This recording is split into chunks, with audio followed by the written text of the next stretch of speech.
Estoy en mi ciudad, Corrientes, donde nací y pasé gran parte de mi vida. Aquí comencé mi historia hace 49 años.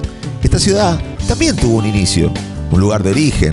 Allí voy, donde comenzó a escribirse su historia, junto al río Paraná, en 1588. Porque hoy les quiero mostrar algunos de sus monumentos, y aquí está uno de ellos, el primero que tuvo mi ciudad.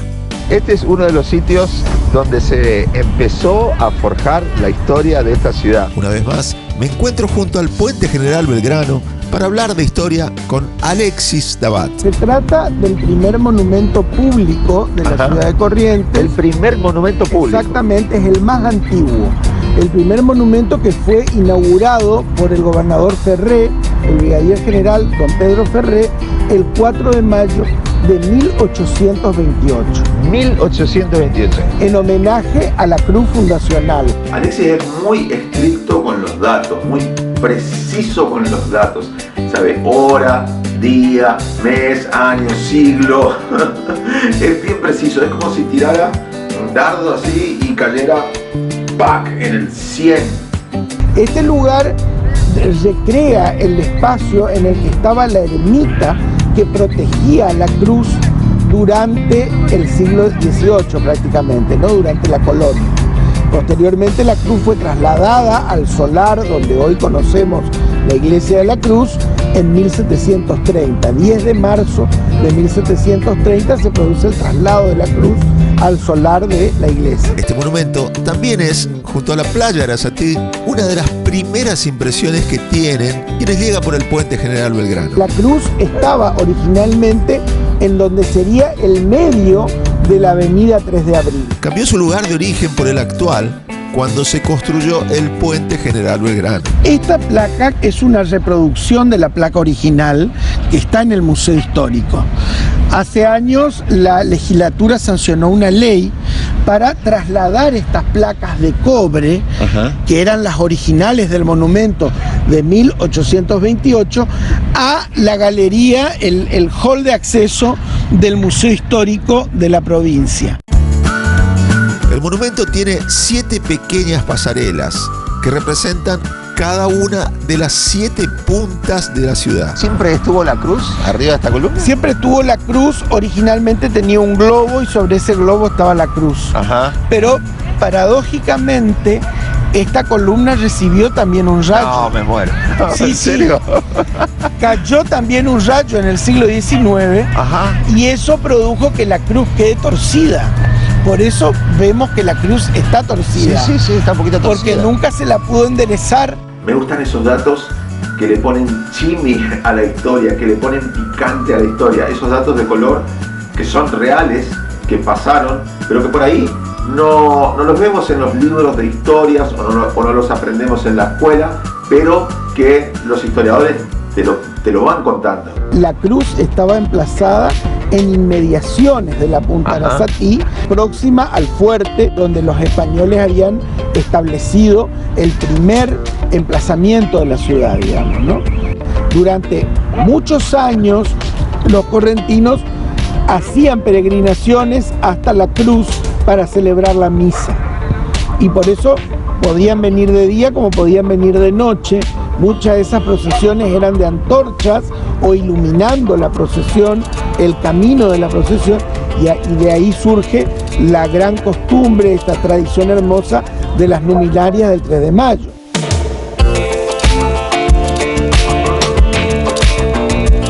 Más allá de esta columna fundacional, toda la zona es un gran paseo, donde ver murales y esculturas, a pasos de la avenida Costanera y el río Paraná. Caminamos hasta otro de los monumentos que marcan la llegada a nuestra ciudad, obra de la famosa escultora tucumana Lola Mora. Esta obra de Lola Mora es de principios del siglo XX. Esta escultura dedicada al general Carlos María de Alvear fue encargada por el Congreso de la Nación con el objeto de ser emplazada en uno de los salones del Congreso de la Nación. Posteriormente hubo reformas, hubo algunos cambios en lo que se pensaba hacer en la obra del Congreso y por lo tanto finalmente no fue emplazada. y quedó guardada en un depósito.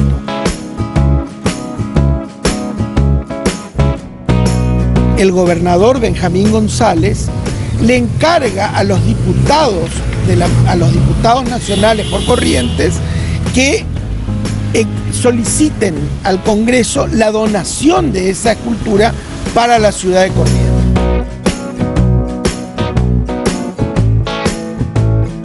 Es una obra muy linda, no solo por el monumento en sí, sino por el basamento que tiene, que también es llamativo. Pero el basamento también tiene otra historia. La primera vez que vi La Fuente de las Nereidas, una obra de Lola Mora en la Costanera Sur en Buenos Aires, quedé asombrado. Es una obra que está lejos, en aquel momento estaba lejos, a principios de los años 90, estaba en la Costanera, casi en la punta de la ciudad, un lugar bastante inhóspito que todavía no tenía el movimiento que tiene ahora con el desarrollo del Puerto Madero, y estaba ahí en una esquina casi solitaria. Después de eso me enteré que había una Lola Mora en Corrientes y en un lugar por donde todos pasamos siempre, Costanera y 3 de Abril. Cuando el basamento se comienza a construir con lajas de Mercedes, al hacer las excavaciones se descubre que debajo de este basamento estaban los restos del antiguo fuerte de Arasatí. Es bueno primero siempre mirar qué tenemos en nuestra ciudad, y mejor si podemos sorprendernos y asombrarnos y admirar aquello que tenemos en nuestra ciudad. Se decide hacer una investigación arqueológica y todo eso es registrado por un gran fotógrafo de la época, que era Alberto Ingenberg, que dejó toda una colección de fotos de esos trabajos arqueológicos en donde se encontraron los restos de donde estuvo emplazado originalmente el primer fuerte de la ciudad. Balcón hacia el río, para mirar al horizonte, recortado por la costa chaqueña. Arriba se alza el puente, el primero del país sobre el Paraná. El río siempre fue una vía de entrada y salida de nuestra ciudad, y desde aquí se tienen vistas espectaculares del atardecer. O sea que nosotros estamos parados prácticamente sobre lo que era el antiguo fuerte, ¿no? Exactamente, se considera que este era el lugar de emplazamiento del Pucará, se llamaba el fuerte que establecieron los españoles al llegar a la ciudad. Era una empalizada, no era un fuerte como nos imaginamos de las películas, ¿no?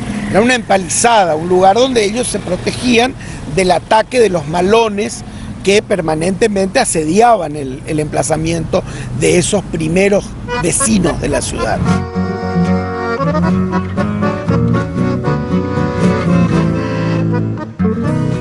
Caminamos y vamos a conocer un monumento que al emplazarse tuvo una gran polémica. Eso me gusta. Rodeamos la Costanera Norte, o la vieja Costanera como llaman algunos, hasta la esquina de San Luis, para ver otro monumento que hoy es un ícono, pero en algún momento generó mucha polémica. Imagino que esto habrá generado la polémica que me dijiste, ¿no? Una mujer desnuda en la Costanera. Totalmente. Esta obra es de Amado Puyó, que gana, con esta escultura, gana el primer premio del Salón Nacional de Escultura de 1936.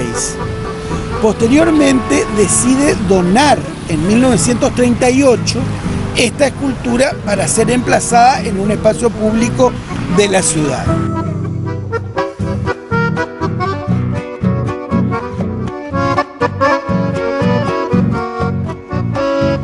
La original está en el Museo de Bellas Artes. La original es de cemento y yeso. Pero es el mismo tamaño, ¿no? Es el mismo tamaño, ¿Es una réplica? es igual, pero esta fue fundida en un molde que se hizo sobre la original.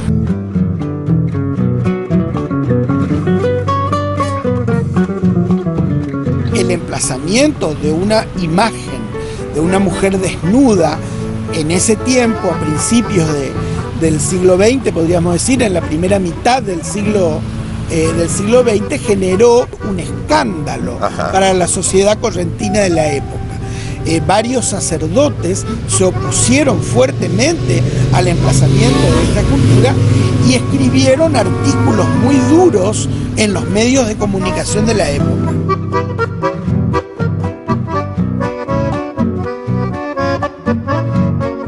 Uno propuso que había que tirarla al río.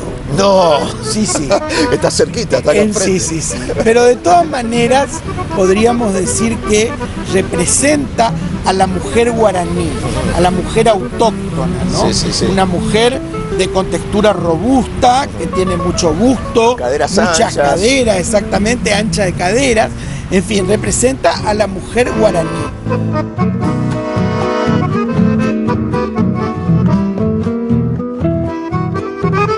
Nuestra Tarahui se mantuvo en pie y en este lugar tan lindo, nuestra costanera. Faltaría un hombre Tarahui también, un monumento al hombre. No, bueno, eso ya será para otra época. Será para otra época. Será para otro capítulo, Alexis, porque todavía nos quedan un par de monumentos más que me parece que son importantes en la ciudad. Gracias, Alexis. Gracias. Río, playa, verde. La naturaleza da identidad a Corrientes. Pero como en toda ciudad, la mano del hombre también creó obras que la terminan definiendo. Algunos monumentos que se convierten en íconos de un lugar. Testigos del paso del tiempo, que los cruzo a diario y que hoy me detuve para observarlos y aprender un poco más de ellos en esta charla con Alexis Daval. Espero hayan disfrutado de este viaje tanto como yo.